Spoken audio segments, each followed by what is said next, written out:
East River Railroad. Why they didn't do cheap?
this. Ladies and gentlemen, are you ready to rumble?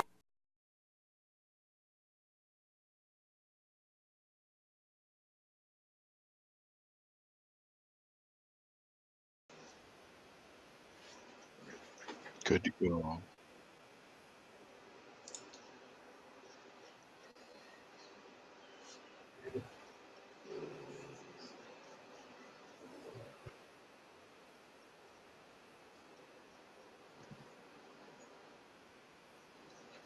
Good evening, everybody. Welcome back to what was the Fine Scale Show, but this will be a Fine Scale segment of the Build Show for Model Railroading Live. Tonight, September 10th, the original record date of 2019, as we start our season back. So it's you got me and Ralph tonight. A couple of the guys are still doing vacations and that kind of stuff, but we're getting back into the winter spirit or the fall spirit of modeling. Or I see Ralph is. You're busy at it right this second. Yep. What have you been working on, brother? Let's get caught up. Well, I have a commission that I was doing. It's a Scale Trains SD40T-2, and I'm in the process of weathering it at the moment.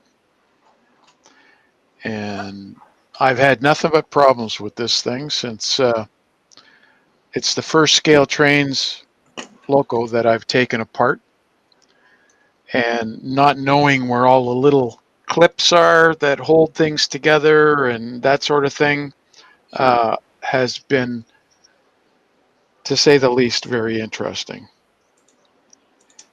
But that's probably a pretty intense model. I mean, that's the case with all of these. That the higher fidelity they are, the tougher they are to deal with. How are the Rapido locomotives? Since they're the only thing, they're the only locomotive other than some brass locomotives that I could really compare to scale trains. I haven't taken a Rapido apart yet, but from what I understand, they're not that bad. Because so far they've only got the what do they call them? Cab units, the full body F units, Yeah. and the LRC. So I guess once you take the couplers off, you have access to everything under the hood. Whereas with this, you have walkways to contend with, and normally, like in a Cato locomotive, the walkways are separate from the body shell, but not this one. They've glued it on. Well, that stuff's changed through the years too. Like the Athearn locomotives, where you used to have to take the couplers off. That was the access or the entry point into it. A lot's And changed. that was the way this was. Take the couplers off, and I did. I had to end up sending them an email because it wasn't coming apart, and they said, "Well, it should come off as soon as you take the couplers off." Well, it's such a snug fit over the chassis that I managed to get the back end up over the chassis a little bit, but the front wouldn't come off. So the tolerances are so tight that by putting it on an angle, it wasn't allowing it to come straight up. As soon as I pushed the back down, everything just popped up.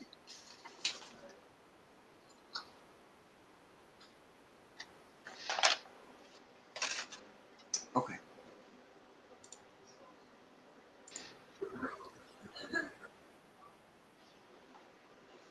Okay, carry on. Well,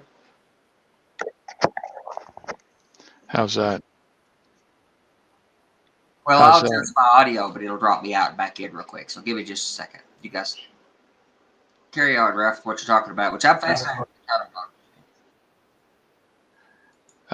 Yeah, so Oh, well, getting maybe. the. Go ahead. All right, maybe it didn't drop me out. Okay, I should be on the other microphone. Okay. So is mine working well? We were having problems with the mics here, guys. Okay.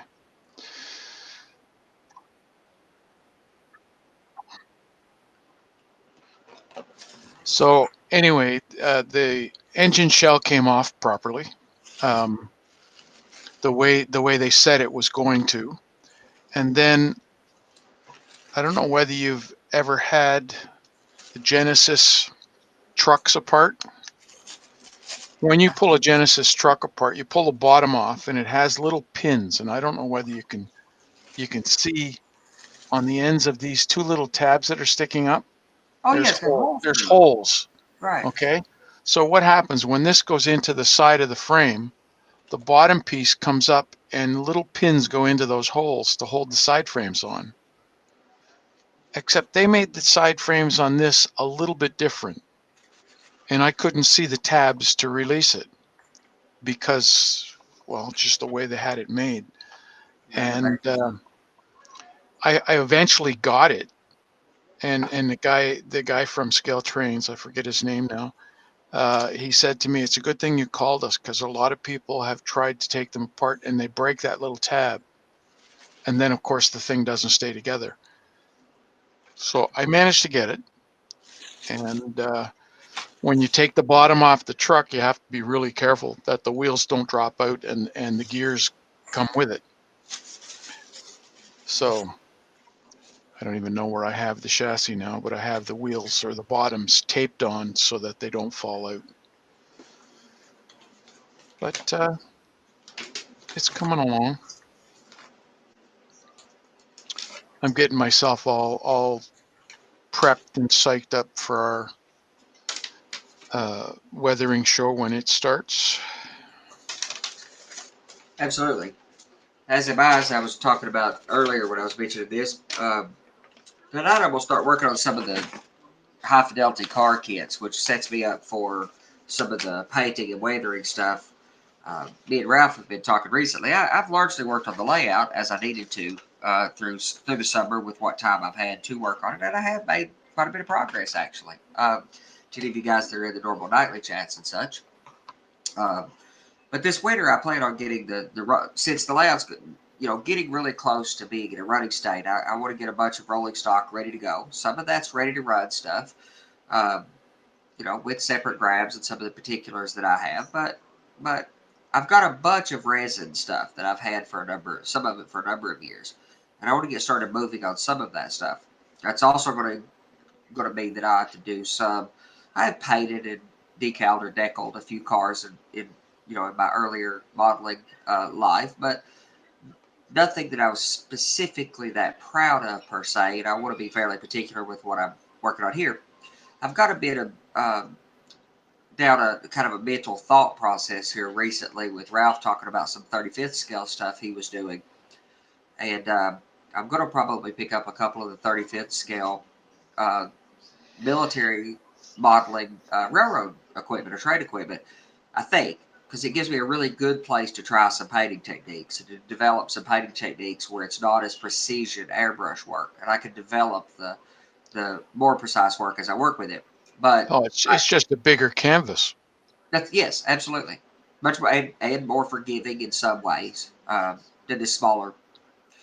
The only issue I have with that, if you're going to practice different techniques on 135th, they don't all scale down to 187.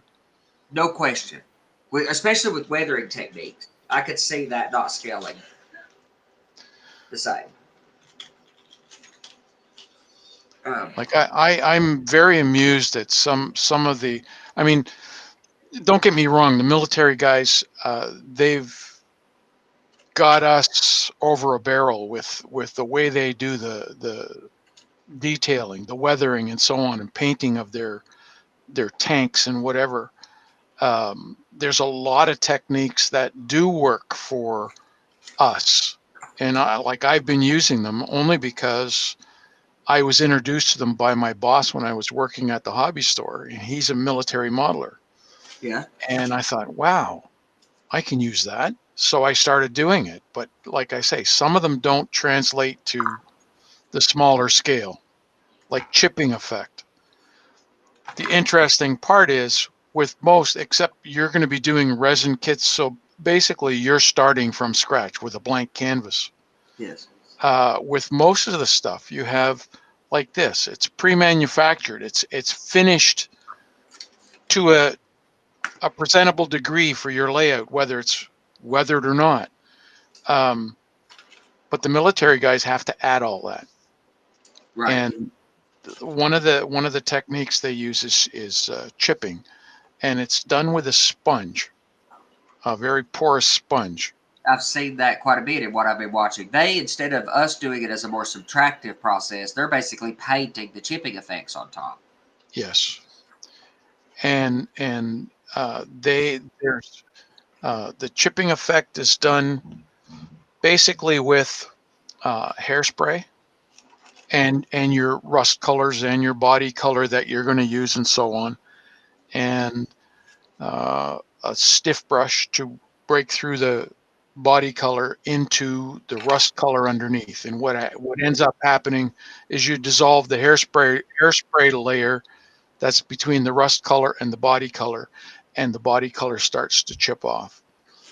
Well, that's one way of doing it. The other way is doing it with a sponge, which is adding detail instead of taking away. So by you doing a resin car or anything like that, any car that hasn't been painted, undecorated car, you've got the advantage of a blank canvas. Well, that's one way. My argument for the resin kits is, or let's say that the resin are one of my arguments for how to deal with the cost of the hobby.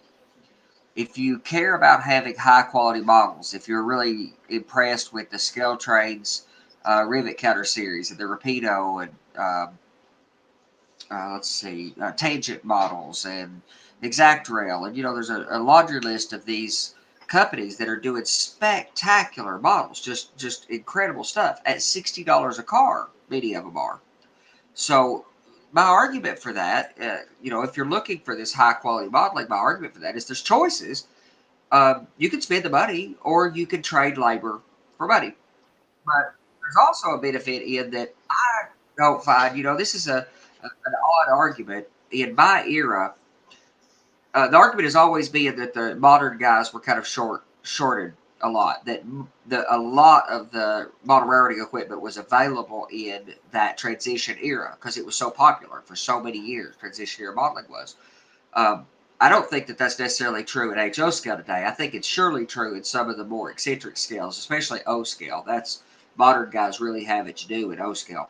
But if you're looking for the high fidelity modeling, all the companies I just mentioned, for Rapido and Tangent, Scale Trades, all that stuff, they're largely focused on this modern era, or at least post second gen diesels and post eras. The Scale Trade stuff is all late stuff. Except Rapido. Rapido's actually going into a steam era. They're starting. They do have that steam locomotive, and they do have some first generation diesels, like the FAs and the RS11s or RSD3s. I think it's RS11 that they have the first gen diesel, and they do have that one steam locomotive, and they have some passenger equipment from that era. But a lot of their stuff is still 70s and appropriate modeling. The big difference is, yes, if you go look at AccuRail or some of the other quality manufacturers, but not high detail manufacturers, they are exactly what modeling was 30, 40 years ago, which was all these transition era, 20 years ago. All these guys modeling transition era or first gen diesel eras. Um, there's not a great deal of high fidelity kits available in the transition era. There's some. So even if I bought everything and money was no object, I'd still have to build or do some serious detailing on some of the kits that are available that are not at the at the high caliber of detail level.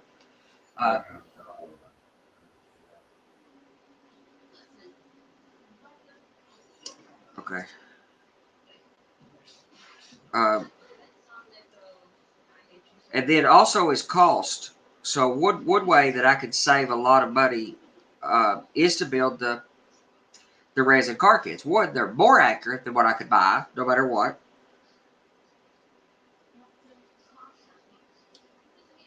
More accurate than what I could buy, no matter what, and I can actually detail them. For example, and I'll show you this kit that I'm starting to work with. We'll talk about some of this stuff with the camera view now.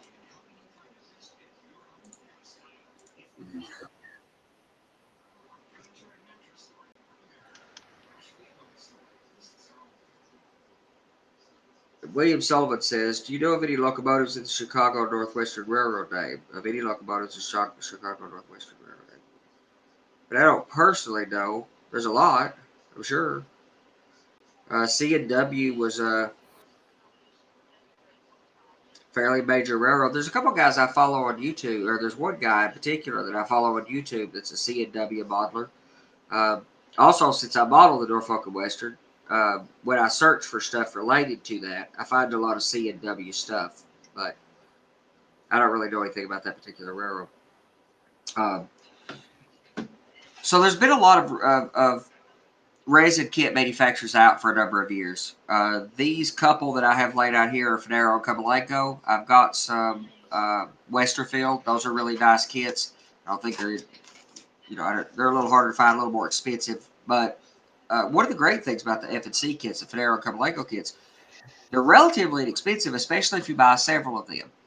So, but they also have an option or an offering of things. If you're getting started, these are going to, and we're going to start with a flat box kit tonight. What are you calling expensive? You could Roughly $20 for a kit individually, but you could easily buy, three for $20 for a kit's not expensive. no, Not when you absolutely compare not. it to some of this ready to run stuff that has good detail on it. You're paying almost $40 a car. Absolutely, no question about it. And you could buy a small quantity of these, buy 6 or 8 of them, and you could get that price down into the mid-teens, low teens, mid-teens. And you could save more money on the flat box kits. So a lot of their kits, all the Westerfields that I built years ago were all flat packs. All the walls were separate units, all flat packed and individual. But a lot of the companies these days are making these shell kits that are not that dissimilar from what we're used to with a shake the box kit. I mean, you're going to have to put some additional detail on it, but you can take that and paint it and paint the body. Of course, you have an underframe that's going to require the additional work and cutting away from all the parts. But they're making these in the whole kits instead of the flat packs. Now tonight I'm going to work on one of the flat packs. You save a little bit of money with the flat packs. There's also a wider range of kits available in the flat pack kits because they've been in manufacture for so many years. People have been making these forever.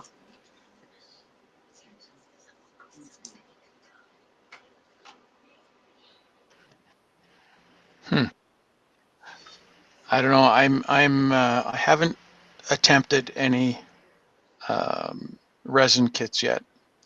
I'm not sure that I really want to, unless it's a kit I can't find or a Right. car I can't find. But I'd say that's a distinct benefit is that some of these cars you can't get otherwise.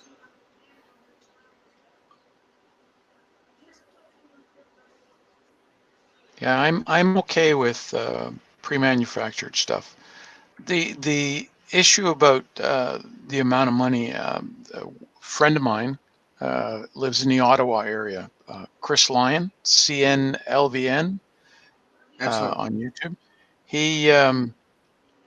He travels all over the place. He's into the States and across Canada and so on.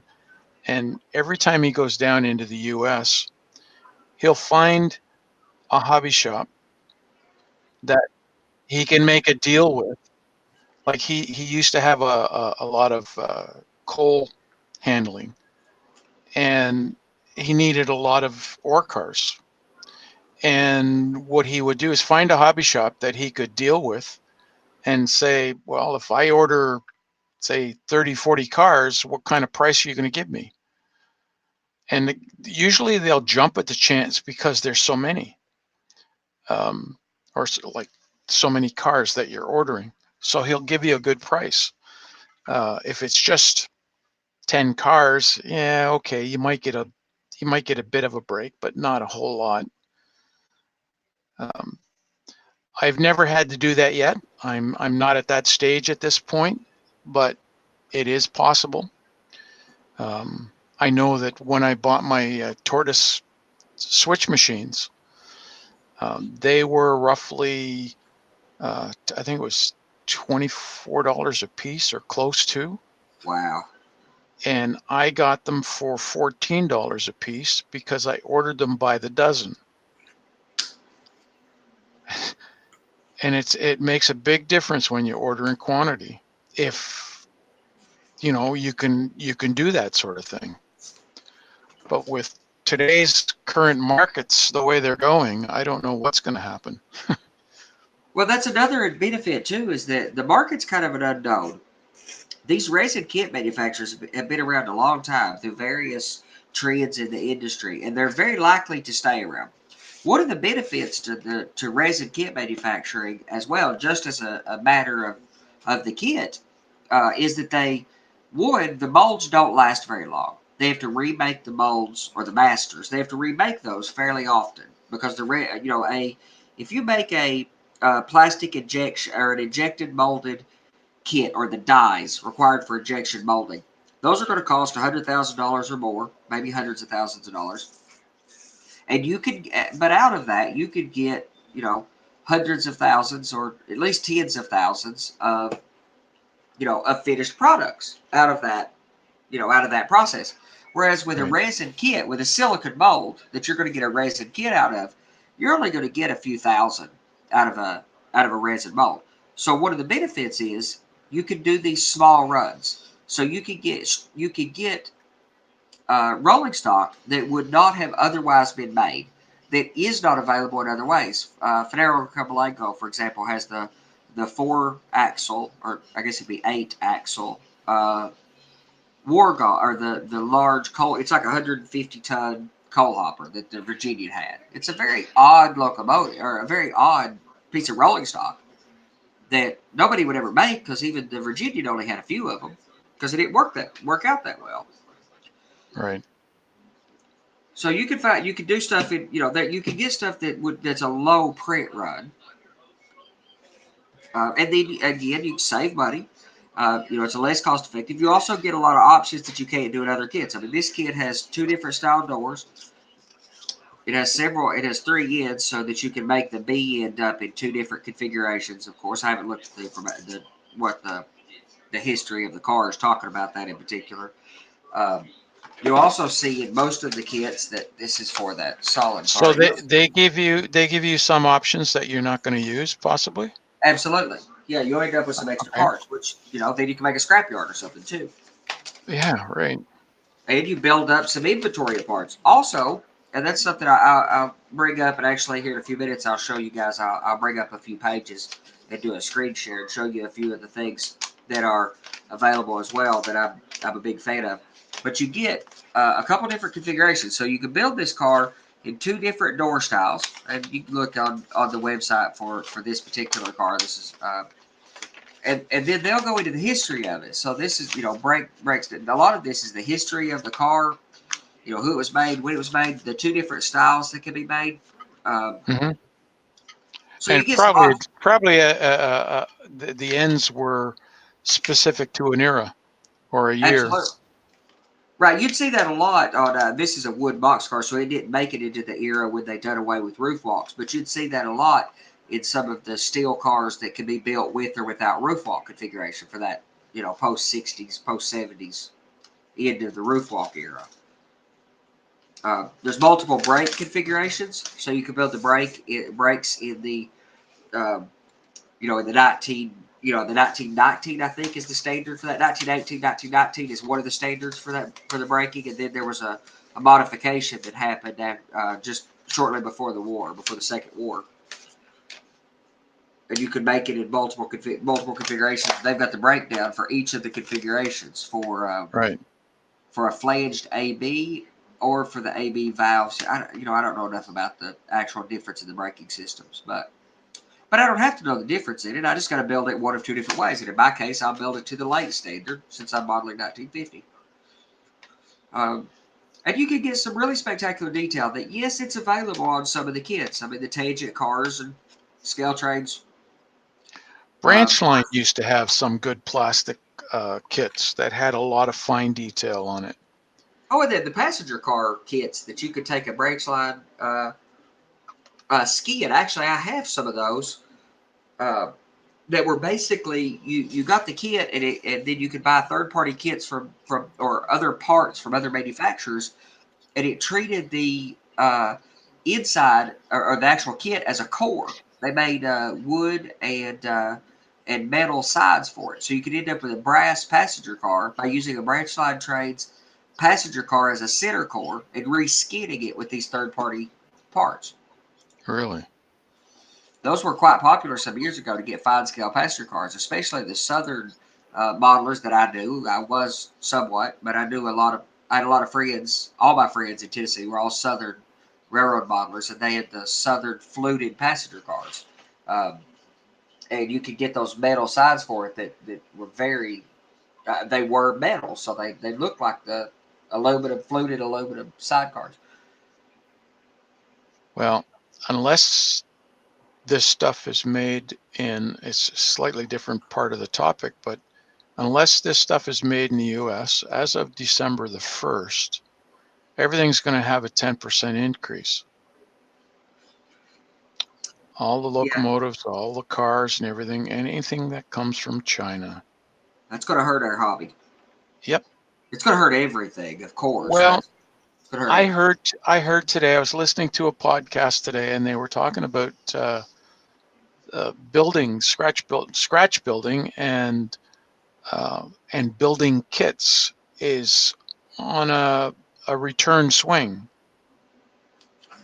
Yeah. So it's not so much the ready to roll or ready to, But Scale Trades has said that. Scale Trades come out with those shake the box kits. And their argument was that there was a revitalization or a rejuvenance of at least basic kit construction.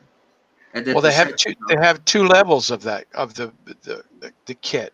One right. of them is just like the Athearn Blue Box was, Yep. and the other one is the I don't think they call it the rivet counter. I think they have another name for it, but it has all the fine detail. And I think the rivet counter only applies to the product that they put out fully assembled. Right. Yeah. So it does. That's all I've seen as well. But they do make, if you buy the Operator Series, uh, Tia Wyman in our communities bought some of those Operator Series locomotives and then bought the detail kit for them. So it doesn't give you everything that you get, but on the rivet counter series, but really close. And I rather enjoy doing the stuff myself. I'm not personally. I'm not that interested in a hobby that I can buy. I really, the reason I got back into this hobby a few years ago is because I wanted to do some of it. Now, granted, I accept that I can't scratch build absolutely and literally everything and still and actually get anywhere as a Right. layout build. So I make some caveats and some compromises, and I buy ready to run locomotives, of course. Uh, although I am pretty sure my Broadway Limited stuff, of course, my Broadway Limited stuff, I'm changing the decoders on them, and I've been really thinking about taking some of the plastic detail, and replacing it with some brass detail and rerunning the lines on it, because the plastic lines have a lot more. I don't know what you'd say. They wobble around a lot more. They wave around a lot more than what they should on the prototype. Well, they're less rigid. Let's put it that way. Yeah, that's the right terminology for that. So I've been thinking about replacing Well, those. it's made with the same stuff they make the truck sidewalls out of, Right, or the Delrin. truck frames, Delrin, Yep. which is a Which is pain great in the stuff. butt to paint if you have to paint it. Oh, Delrin's hard. Well, Delrin's hard to glue too. So it's hard from a whole host of reasons. Delrin does have some really nice benefits, especially for truck side frames. It's very slick, so it's a natural. I don't know. It doesn't have much resistance, so Right. things spin real well in it if it's smooth. So the wheels will spin properly, Right. So like they're Delrin's a great lubricated. choice there. That's right, because I mean, like I like the KD trucks uh, that have the springs on them that are self balancing. I really need self I balancing like them. trucks, I like them too, but those things short out all the time. and they don't roll for crap. I mean, it's metal on metal, and they don't roll good. I mean, if you packed them with grease like the prototype or something, maybe, but that's not going to work. So, and you could use, if you're going to deal with that, you probably have to use dry graphite to actually improve to reduce the friction. Well, actually, that's what KD recommends. Right. They actually sell in their line. They have a tube, a squeeze tube of dry graphite. Right. It's like a white grease with graphite. No, it's not even grease. It's graphite. Period. Oh, it's just dry. Shaved dry graphite that you put into the bearing pockets Huh. That makes sense. You'd and expect that. your couplers. Well, for all the The disadvantages. problem with using graphite in any kind of lubricant, it turns it into a paste. It collects dust, and then it gets all gummed up, Yeah. even though it has the graphite in it. I So remember years ago we used to, graphite in gears. We used to put graphite in gears. And I forget what it was, but it was a white paste with the graphite in it, and it was great for a mhm. while. But after some period of time, it was awful to get out of the gears. Eventually, I mean, maybe you never had to take it apart, but if you ever had to take one apart later and clean it up, it was messy. Yeah, the grease would dry up a bit, and then it would turn to just gunk. Yes, absolutely. That's why I really just prefer just a standard grease and just replace it, or a standard oil like a 3-in-1 or a multi-use oil, and then just go back and take very, very, very, very little, and just go back and put a little more on it every like decade or something, basically.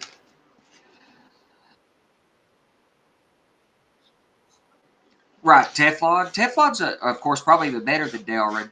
Delrin is nice because you can mold with it. You can pour, they can cast it in a mold. Uh, Teflon is a single material. I haven't, and maybe you can, but I haven't seen anything molded in Teflon. But yeah, Teflon bushing's spectacular. Again, it's another product that you can't glue. That's absolutely Delrin. There is a special glue for Delrin if you're working with it at an industrial scale. Um, but for our uses, it's tough. Basically, CA or something, Which and what's happening there If is you're you're just lucky, getting a surface. you got to rough it up. That's right, and you're just getting a surface adhesion. Is all you're getting with that. You're not getting the adhesion that we all expect with plastic, where you're actually attacking it with a solvent. You don't get that benefit. So, and speaking of some of these companies, um, trucks are kind of a challenge. And I probably should paste a link to this at some point on our channel. Model Railroad Hobbyist done something that couldn't be done, and they actually draw attention to that actual fact that it couldn't be done in one of the paper print manufacturers. They did a write-up on freight car trucks, or somebody did, for Model Railroad Hobbyist, and it's like 40 pages or something. Wow. And it's spectacular. It was maybe 3 or 4 years ago, 2 or 3 years ago, in Model Railroad Hobbyist. And it's the history of, it's hard. I hear people ask me all the time the quite simple arguments of what wheel set size to use or things like that. But this breaks all that down. And there are a lot of trucks available in the prototype, but also in the model form. Now, the KD trucks are okay, but the trucks I like are Tahoe Model Works, are my personal preference. They're Delrin trucks, like we've all come to love, like that work on all of our other kits. They are a bolster, the center section, and two side frames, just like what you'd expect, like with anything else. And and they're highly detailed. They roll good like Delrin does. They do not self equalize no more than any other Delrin truck does. And I've yet to figure out how to get that benefit. That's something KDs do that nothing else does. But You I can't find a way to do add that. more weight to your car. Well, that has worked for me so far. That's basically what I do is just put a lot of weight in them. Now, what is it? A 40-foot car. Joe Fugate put 7.5 ounces in the car. Yeah, well, and he started out. He said several years ago when he was touring Mike Koffalove's layout, and Mike Koffalove was talking about the weight that he does. And he puts, his cars are like 12, 13, 14 ounces. And massive overscale. He says about 2.5 times NMRA. And him and Mike Rose had a long-standing argument. Mike Rose has a spectacular model railroad, another one of my favorites. Has Mike Rose Hobbies, where he does DCC installs commercially, and writes for Model Railroad Hobbyist.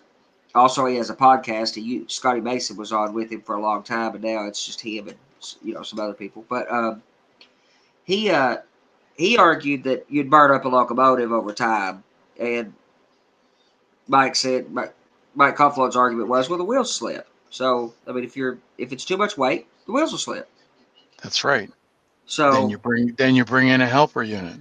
Exactly. So you get some prototype operation benefits, while you're also getting the fact that everything rolls so much better.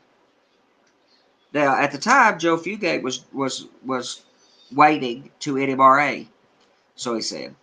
Now he says he fully subscribes to the Mike Confalone's massive overweight. He puts concept. if the doors on a boxcar closed, he puts 5/8 nuts, like for a nut and bolt, inside the car. And that's how he gets his 7.5 ounces. That works. Cheaper than wheel weights too, so.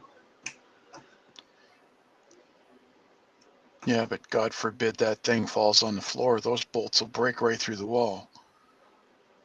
I don't know that if you're modeling any of this high fidelity fine scale models, none of them are going to take a fall to the floor.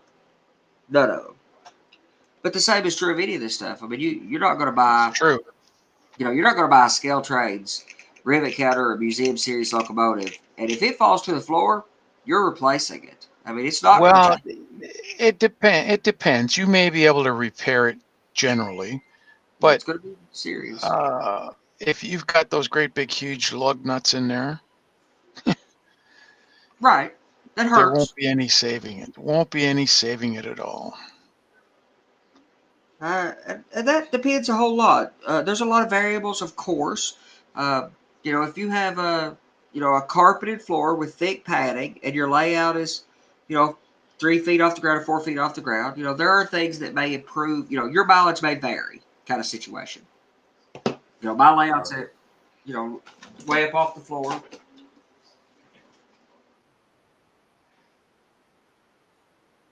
All right, here's a question from Dwight. Will a heavier car better navigate small radius curves? Yes. Especially at low speed. Don't get me wrong. If you're trying to run, if you're modeling the TGV or an ice train, and you're running locomotives that, if you want to run equipment quite fast, the weight becomes. This is Newton's laws of motion. The weight starts to become a problem. It wants to go in a straight line. Yeah, absolutely. So it all depends. Everything depends. All of these things are so interconnected kind of situation. If you're modeling and running everything at slow speeds, if you're modeling a brake line, a switching line, the weight helps you in just about every single way. They track better, they run better, they switch better because it takes a little effort to get them moving. So it feels like you're actually moving something. They couple better. So instead of how many times if you went to bump into cars and before the knuckles could push around each other to actually make a close, you push the car down the track with the front of the knuckle. Yep. Entirely unprototypical thing, but it happens on our models all the time. If your car weighs 13 ounces, that's not going to happen. When you hit that thing to couple it, you're going to really feel like you run into something. That's right. And in concert with a lot of momentum, I love the effect. Which I run a lot of momentum, so.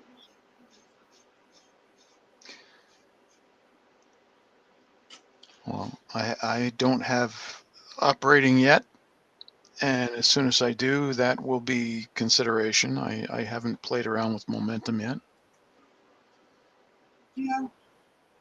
It's not for everybody. There's no question it's not for everybody.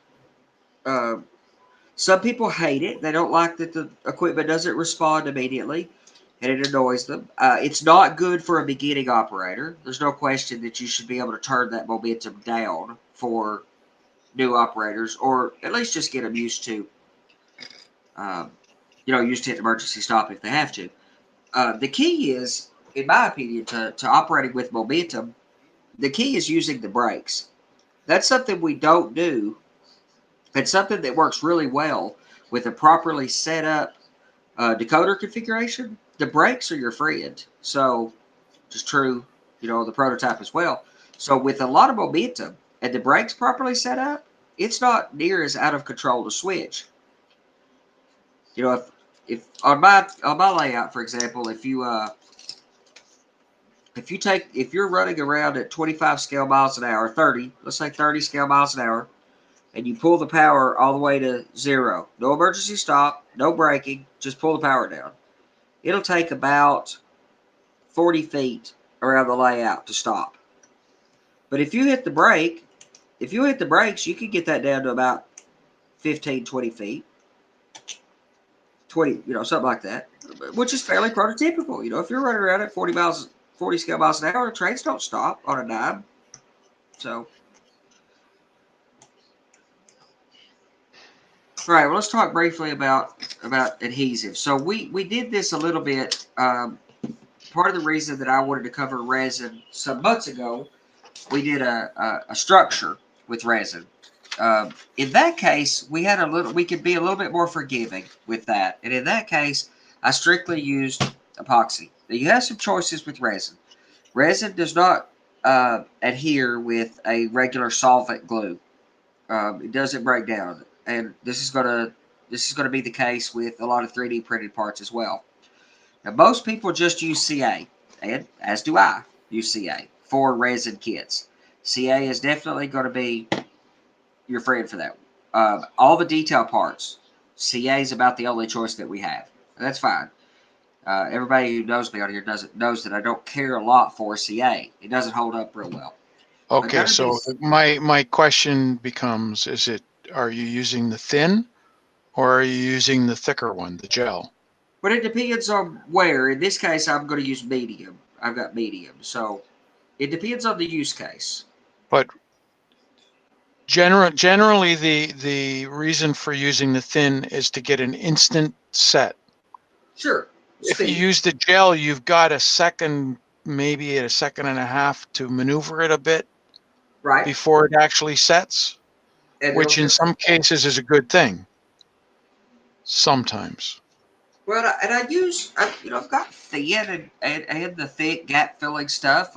And it depends on what the use case. Now, my personal preference, if I'm working with the small detail parts like grabs and such, grab irons, I like the thin. Of course, I don't want any chance of it leaving its effects visible on the outside of the car.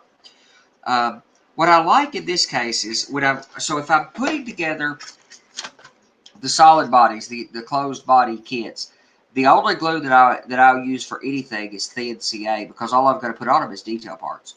Now, on these flat packs, the reason I wanted to actually start working on one of these with you guys is to show something. You don't get the rigidity with super glue with CA if that's all you use. So what I want to do is start working on putting these sides together, and what I'll do is use CA to make the initial bond to just 2 dots of CA, top and bottom of the wall.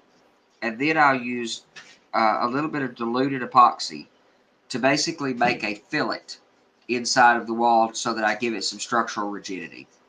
And That's the only how are place you where diluting them? How are you What's that? diluting your epoxy?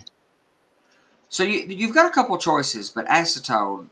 So you've got a couple choices. You could use methyl ethyl ketone as you do with plastics as a plastic solvent. You could dilute it with MEK. It actually dilutes much better with MEK, but I don't want that level of dilution. I don't. All I'm looking to do is make it a little bit of a paste. I'm not trying to get it super thin. In that case, I would need MEK. Second, I try not to use MEK unless I have to. I mean, it is a very caustic chemical. So unless I have a reason to, a need for using it, I try not to. I'm not worried about the caustic. It's the fumes. You better be working outside with that stuff. That's right. You've got to be careful with MEK. I mean, I hear people, they're Brian, who's been in our community a long time, hangs out in the normal nightly chat. He says he washes his hands in the stuff when he's working with it. He doesn't worry about it. But man, the MSDS sheet for that stuff is pretty intense. So, which MEK is the base for all the plastic solvents that we all use. So, if you're adhering plastic with a solvent, if you're using Plastistrux weld, if you're using 10x7, if you're using testers, at least all of them I know of, MEK or submethylethyl is the base of all of those. So you're kind of stuck with that.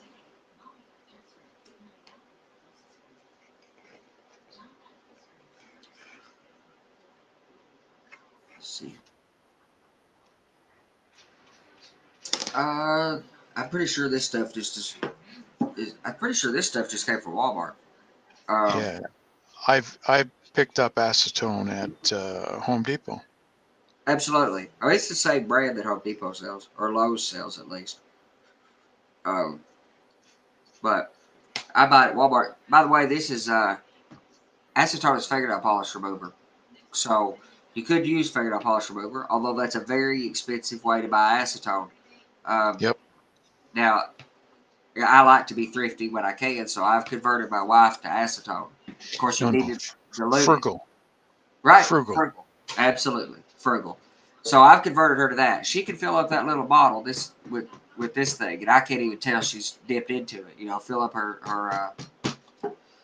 little fingernail polish remover bottle. So it works.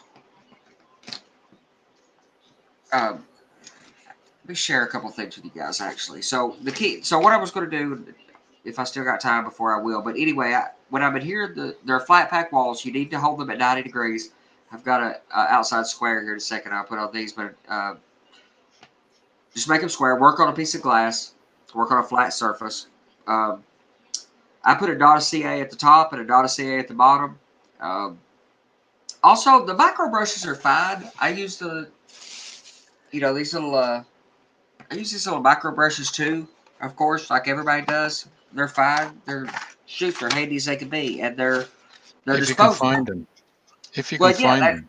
that's part of the problem that I've had here recently is that I went to order some on eBay like I had before, and the guy who was selling them before at one of the tool suppliers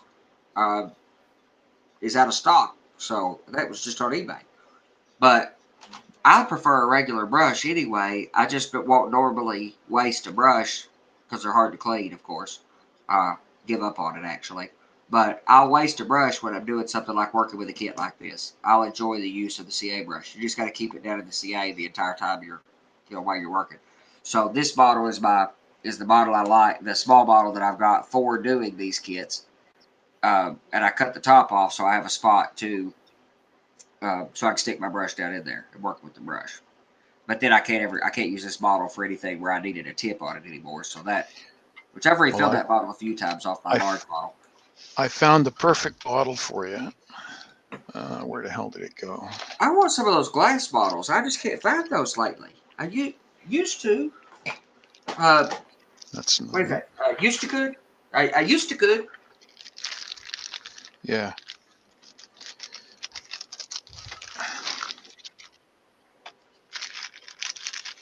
Okay.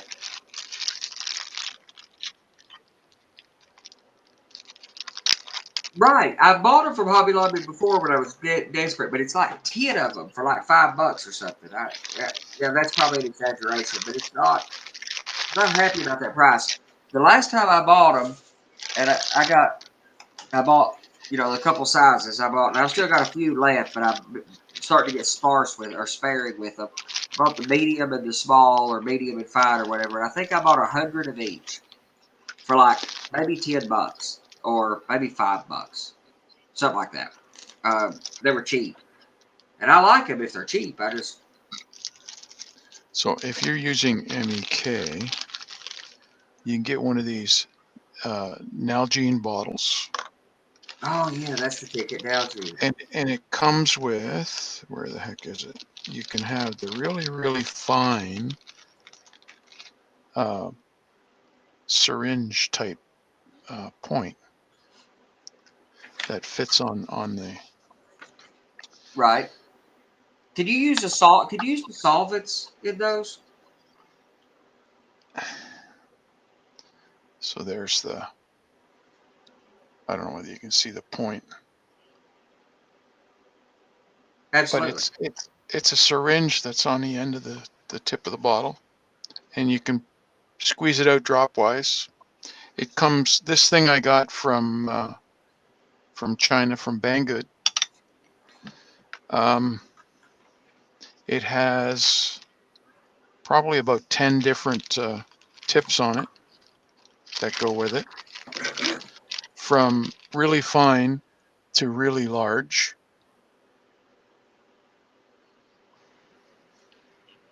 They I all was fit trying to on the find same them. way.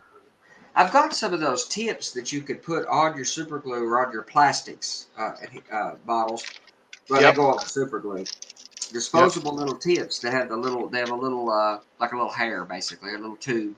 Those are yep. really handy too. I just another thing I won't pay Hobby Lobby's price for. Uh, I've got a little more sensitive about price because you go through this stuff, man, and if it costs a lot of money, you're gonna burn through it.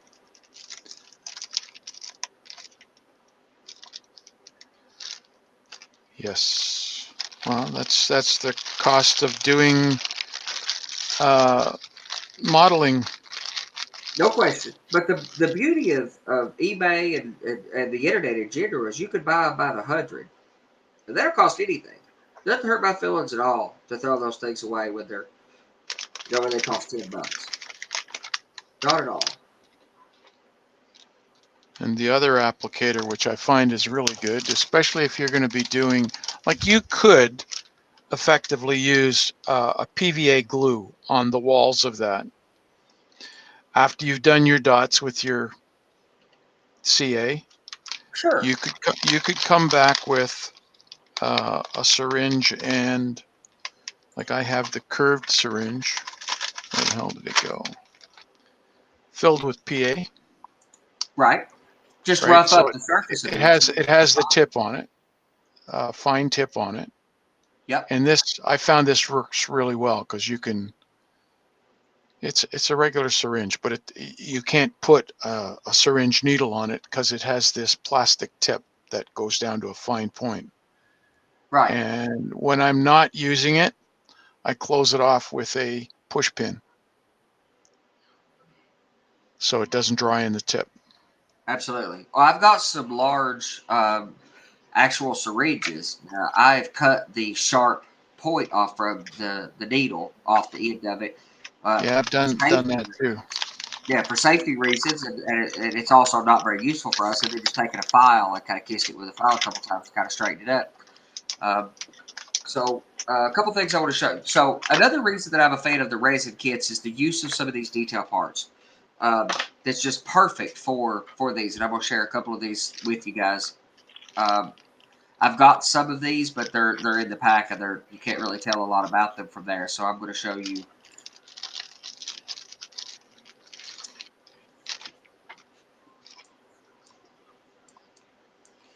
And they're again relatively inexpensive to get. So this is let's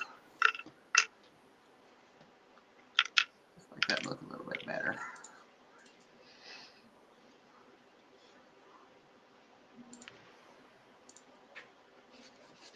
So Yarmouth Model Works, the kits that I'm working with are Finero and Carbolanco kits. That's fncKits.com. Uh, F and C or Foxtrot and Charlie kits.com. Yarmouth Model Works makes a few kits as well. Again, the benefit to um, resin is that you can have these small companies do these one-off, these one-off kits. Now, some of these are more expensive kits, no question. They come with a lot of parts and stuff.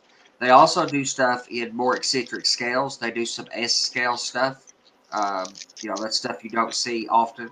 These are, very highly detailed kits with a lot of parts in them. They're beautiful. These are $50, $60 kits, but they're, small, small run, very specific.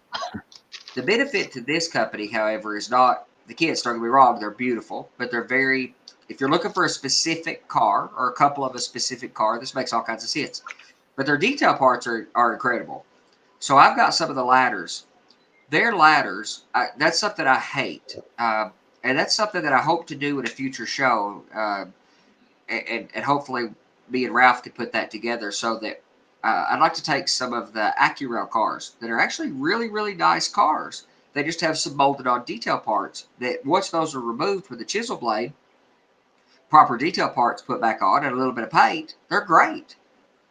AccuRail has separate ladders, if I remember correctly. I think so. They just have molded on grabs.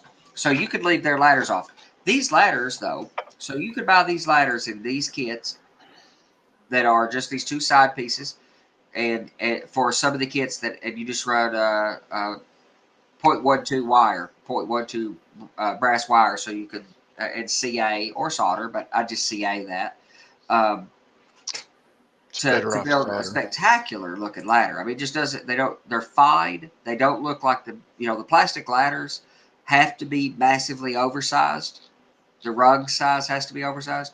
They also have some of these ladders that have the kind of stirrup style where it has a flat pad for the men to put their feet on.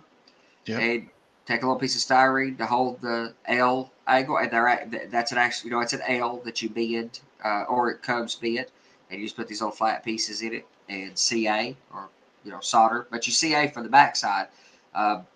Also, when we get to doing some of the detail on some future show, I glue my grabs from the backside. If you use the applicator like I have, it's a sewing needle with the tip of the head cut off, so it's 2 fingers. Right. And when you dip it in the glue, the capillary action holds the glue in the fingers. And you can take that right down to where your rung touches the ladder and only apply what you need. Absolutely. I do it all the time. And I have the pin mounted in the eraser of a pencil. Well, the stirrups, that gets broke off all kinds of cars. Just re-railing them, or if they derail, the plastic stirrups get broke off of, it's real common for the stirrups to get broke off from the cars. These brass stirrups, etched brass stirrups, they're solid. And they'll drop, they'll fit in as a replacement with a little CA to the kits that we have. You just cut them off at the... Right. My problem is when I'm working with fine detail like that, the one hand shakes, the other one doesn't. And if I have to hold it and put the rung in, it's, that frustrates me. And I'm sure there's other guys out there that have this similar problem where working on really fine detail is a pain in the butt. Absolutely.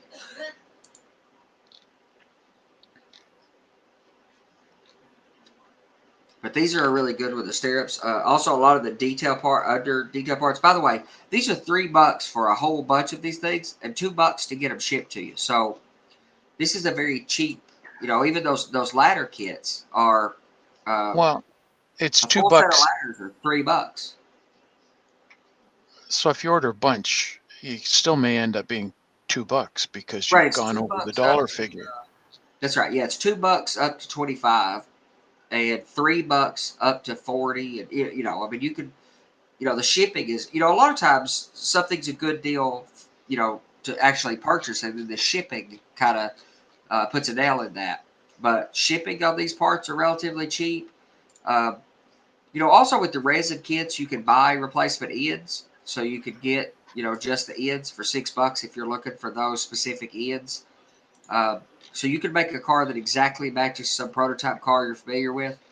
Doors, and if you want to mold the doors open, like if you're modeling a Kaolin car or the way they hauled grain, they hauled everything in box cars prior to center flow, prior to covered hoppers. They carried everything in box cars, and they did some weird things with the doors on those. They leave them open. They had plywood across the opening. That's right, right, and you can emulate that. You can model that if you You can't do that with a lot, but you can with resin car kits. And you can buy, different style roofs and different style parts. There's a lot of choice. And this is just one company. There's a wide range of companies that make resin kits because the barrier to entry for a company to actually make these parts in resin is fairly low. And you can have the etched metal walkways and separate grabs and all the detail parts that are common with the $60 kit from Scale Trades, and those are spectacular. By all means, buy those kits; they're beautiful. But if you want your other kits to come up to the same level, a few extra detail parts would help you get there. And resin kits are a good way to get into this fairly economically.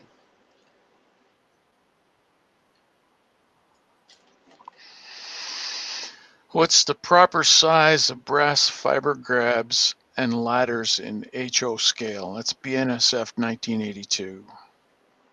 It varies. Most, like Tichy, for example, that sells their pre-molded grab irons, and BLMA used to, although I don't think Atlas has carried that on. Most of them sell grabs, I think, in 0.15 or 15 thousandths. In most cases, 12 thousandths or 10 thousandths is more accurate. So I have 10 thousandths and 12 thousandths brass wire, and I bend them myself.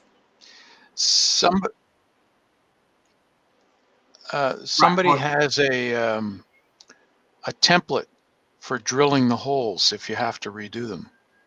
Like if you're going to shave off grabs and Right. put your new grabs on, somebody makes a template that all you have to do is put your drill into the hole and drill it. And I'm Yeah. not sure who does it now. BLMA used to, um, but somebody else has made one too. I think yeah, Atlas is still making it apparently. Um, and also, our friends at Midwest Motor is selling that. There you go, grab iron drill template. That's right, and you can. That's right, and you can get it uh, from Mr. Atkins. So, yeah, that's a cheap way to do that, and that's something we probably should do a show on if you guys are interested in it. In doing that, if you'd be interested in us taking some AccuRail or other similar cars and shaving the grabs off and doing the actual detail work, that's no problem. That gives a for for Ralph, whose expertise is in covering this stuff up and making it dirty, to possibly show us how to correct the paint without having to completely repaint the thing from that destructive effort.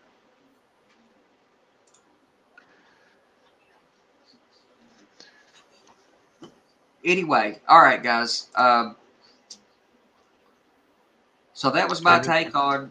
I'd like to encourage you guys to consider taking a look at some of the resin kits. There's a lot of companies that are making them relatively inexpensive. Barrier to entry for these companies is not. Most of them are small mom and pop operations.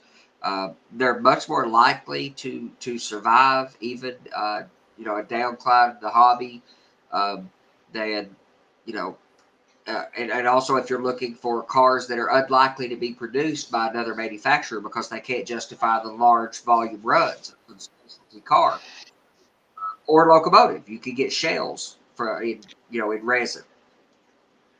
A lot of guys are going to 3D printers for some of their cars and so on. Yep. Except I find that they still haven't really refined the surface of a 3D printed No.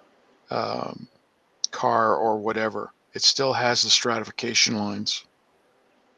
But the right tool for the right job. 3D printing is spectacular for certain things, for making structural elements, for making servo mounts and stuff. Um, it's great, of course, there's no question. And some of the 3D printing techniques that are printing in resin, by the way, the 3D printers that Luke Towan has been using recently, the Anycubic Photon, and Kathy Millick has used, again, the Anycubic Photon. Those are resin printers. They're printing with resin.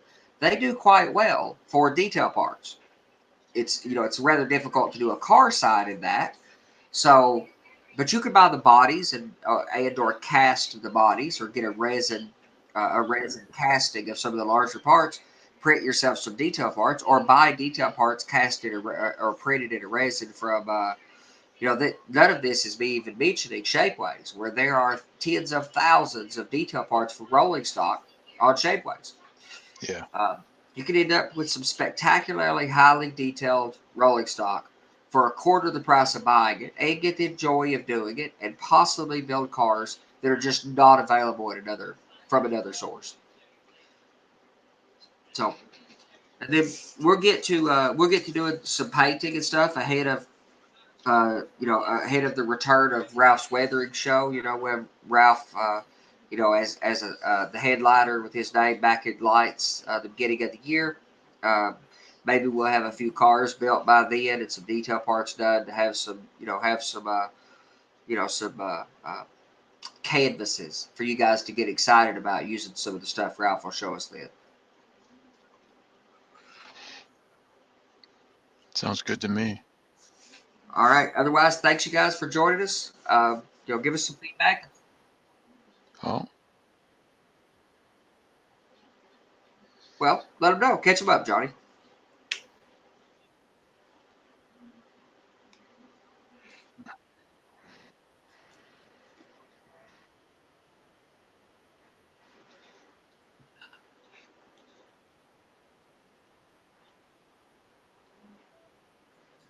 twenty 20.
Imagine that laser art.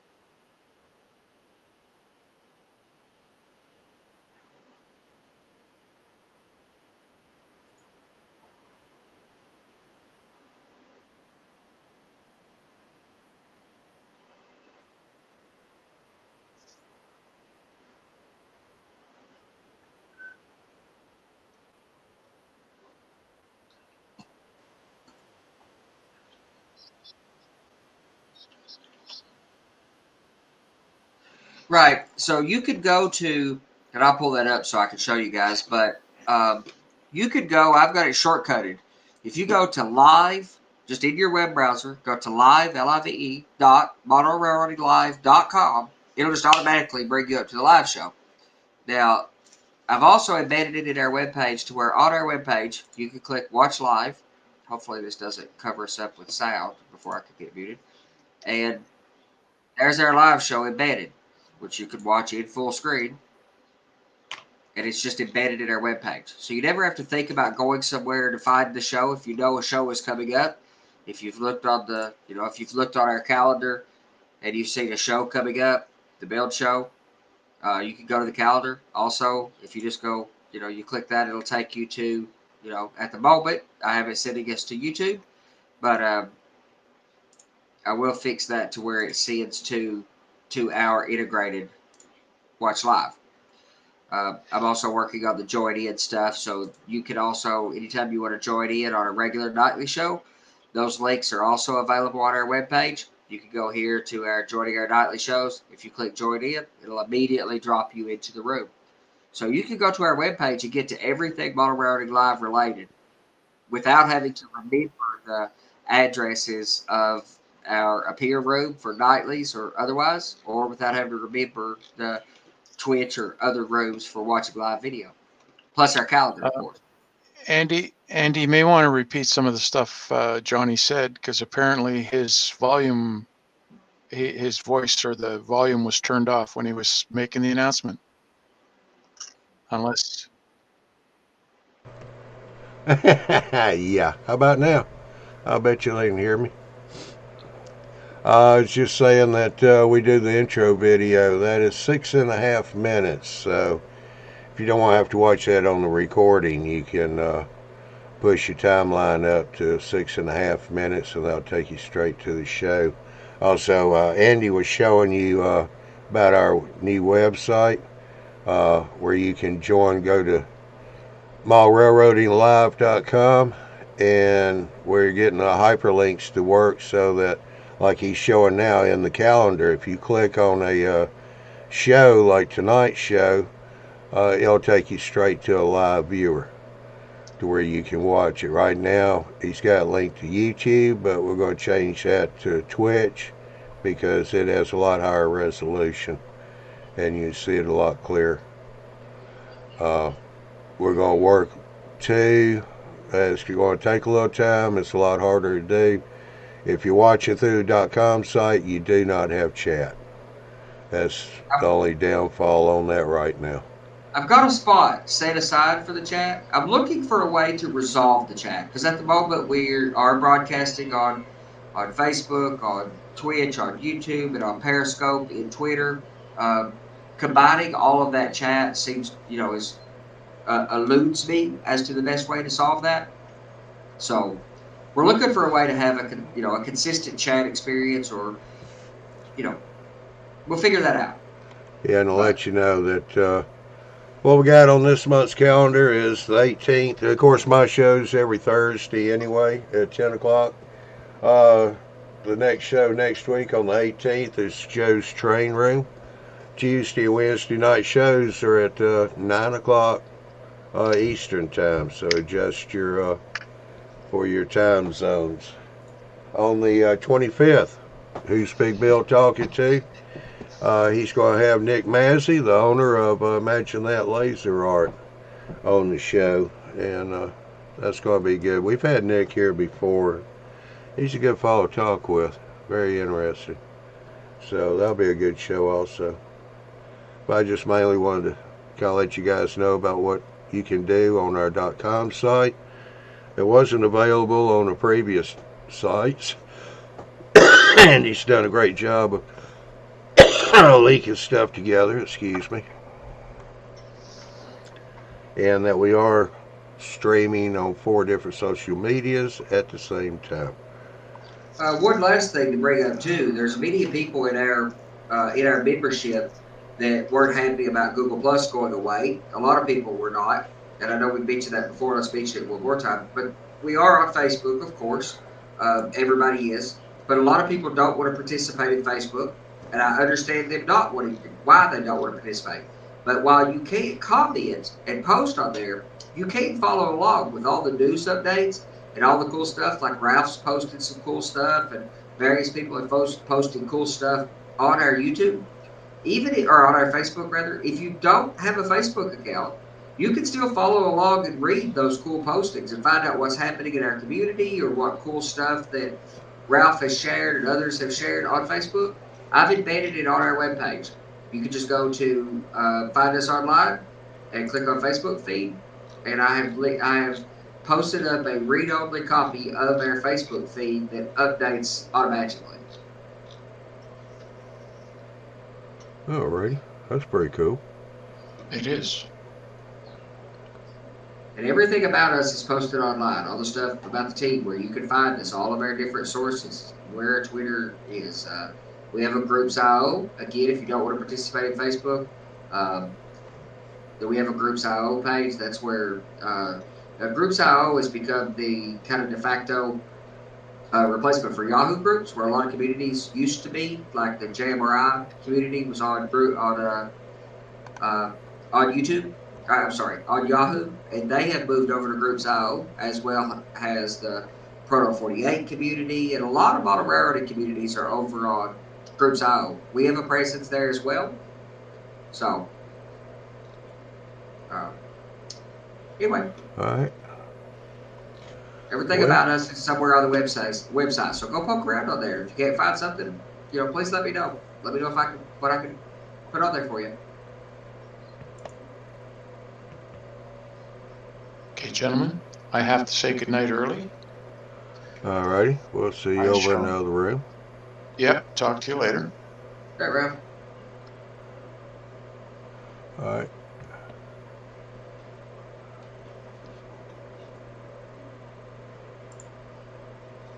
There he is.